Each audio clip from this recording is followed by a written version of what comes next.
Halo semua, Assalamualaikum warahmatullahi wabarakatuh. Perkenalkan, nama saya Oktaviana dari kelas OR2 semester 7. Di sini saya ingin menyampaikan materi yang berkaitan dengan manusia dan juga resiko. Apa saja itu? Simak videonya. Sebelum kita lanjut mengenai materi yang berhubungan dengan manusia dan resiko, alangkah lebih baiknya kita mengetahui dari pengertian dari resiko. Pengertian resiko menurut Arthur dan Richard adalah resiko adalah suatu variasi dari hasil-hasil yang dapat terjadi selama periode tertentu. Sedangkan menurut Herman Darmawi, resiko adalah probabilitas sesuatu hasil atau outcome yang berbeda dengan yang diharapkan. Di sini yang akan saya bahas yang berkaitan dengan manusia dan resiko, yaitu yang pertama, resiko terbesar dalam kehidupan, dan yang kedua adalah melangkah dalam hidup yang penuh dengan resiko. A. Resiko terbesar dalam kehidupan. Apa sih resiko terbesar dalam kehidupan? Resiko terbesar dalam kehidupan adalah dengan tidak mengambil resiko apapun.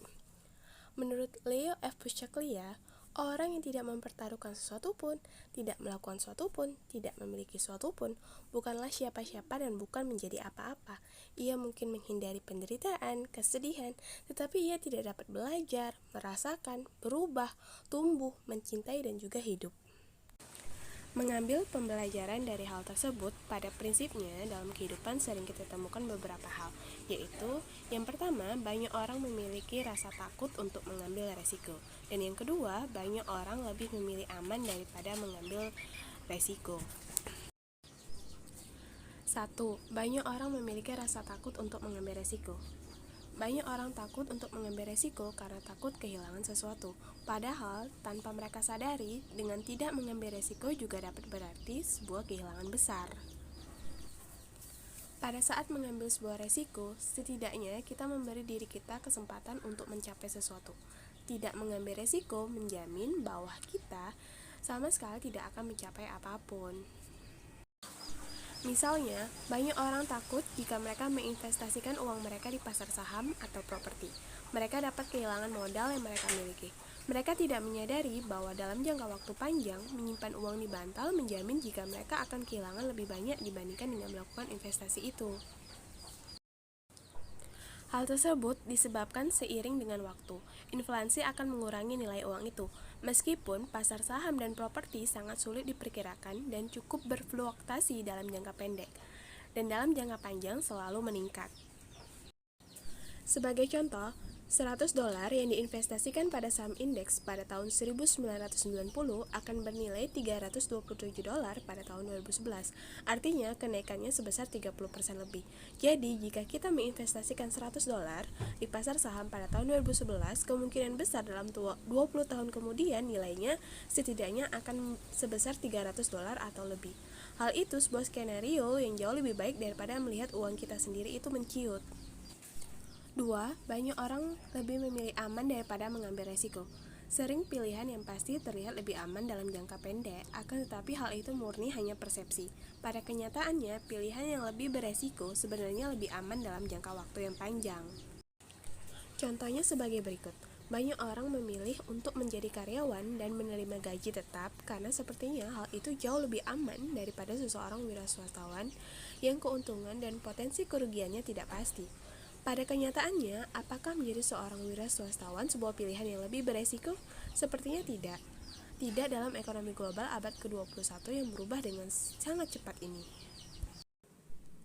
Sebagai seorang karyawan, nasib profesional dan finansial kita berada di tangan atasan kita. Sekeras apapun kita bekerja atau sesetia apapun kita, tidak ada jaminan jika kita akan mendapatkan kenaikan jabatan atau kenaikan gaji. Pada kenyataannya, ketika kita semakin tua, ada kemungkinan besar kita di PHK dan digantikan oleh seseorang yang jauh lebih muda dan bersedia melakukan pekerjaan kita dengan separuh gaji. B. Melangkah dalam hidup yang penuh dengan resiko. Yang pertama, resiko datang tidak diduga. Yang kedua, menghadapi resiko. Dan yang ketiga, roda kehidupan itu terus berputar. 1. Resiko datang tidak diduga. Kehidupan memang tidak luput dari resiko. Kecelakaan, sakit, di PHK, ataupun sejenisnya adalah resiko yang harus diterima. Kita harus pasrah dengan resiko yang datang secara tidak terduga. Tidak ada seorang pun yang bisa menduga karena hanya Allah yang Maha mengetahui semuanya. Karena Allah yang mengetahui takdir dan jalan kehidupan kita. 2. Menghadapi resiko. Jika kita ingin memulai sesuatu, kita juga harus berhati-hati dengan resiko. Berhati-hati di sini bukan berarti takut, melainkan berhati-hati, waspada, dan cerdik mempertimbangkan segala resikonya. Tidak memulai tanpa memikirkan resiko.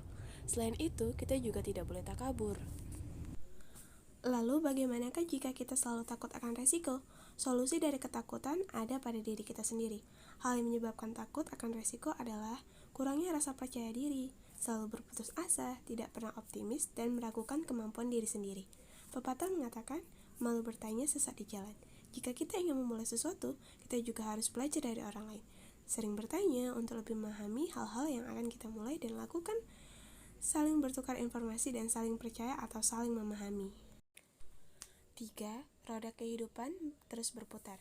Kehidupan ini berputar, tidak selamanya orang selalu berada di atas ataupun di bawah. Jangan pernah bangga dan sombong jika kita berada di atas. Jangan sekedar memulai, tapi kita juga harus memahami apa yang akan kita mulai. Jangan pernah menjadi orang yang ceroboh. Makna dari semua itu, bahwa resiko itu perlu dilawan, tetapi berhati-hatilah dengan resiko. Jangan pernah memulai tanpa memahami apa yang akan kita mulai. Segala sesuatu akan kembali pada diri kita sendiri. Sudahkah kita memahami diri kita sampai saat ini? Tahukah apa yang akan kita mulai saat ini? Jika sudah, jangan menunda lagi, lakukan segera, walaupun peluang gagal jauh lebih tinggi daripada peluang untuk sukses.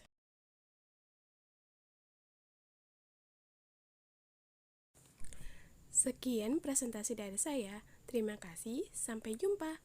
Wassalamualaikum warahmatullahi wabarakatuh.